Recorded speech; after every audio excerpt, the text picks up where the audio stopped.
Ayun mga boss, no? Bali nakita ko si pinakamagaling na welder. Parang nagpupulit siya ng suplot, ah. Kaya natin. Oy, ano yan? Pinakamagaling na welder. Ang ginagawa mo? Ito, tangke naman tayo ngayon.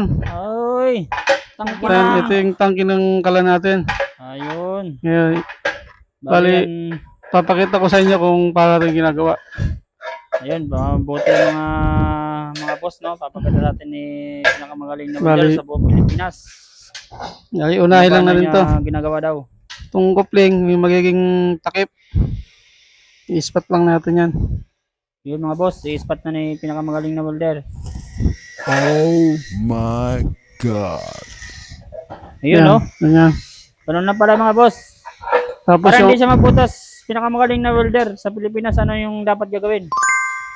ganun din, spot lang din. Kasi Spot malipis lang. yung tubo.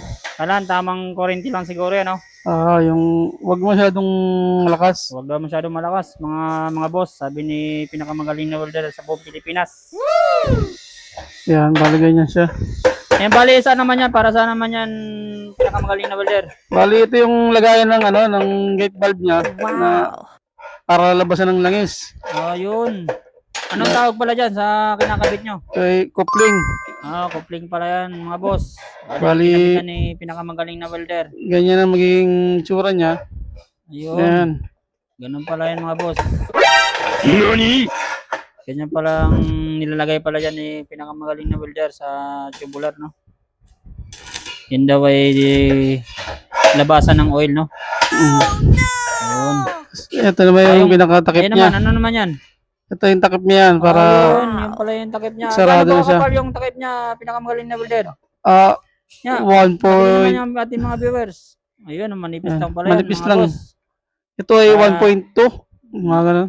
Nakakatakot pala yan ni Full Weld. Mabuti nang ang umahawak yan si pinakamagaling na welder sa buong Pilipinas. Kaya hindi siya natatakot si Full Weld yan, oh. Manipis lang siya. Oh, pagkanipis, nakita nyo naman mga boss. dapat- Hindi na bubutas, oh. Oh Alalay lang. my Ispat pa lang ni pinakamagaling na welder sa buong Pilipinas eh, talagang walang butas. Ayun, nakabit niya na yung isa mga boss. Yung isa naman. Ayun, oh. Kita nyo naman mga boss, sa Kesla pa lang talagang malaman nyo na kung magaling ba o hindi.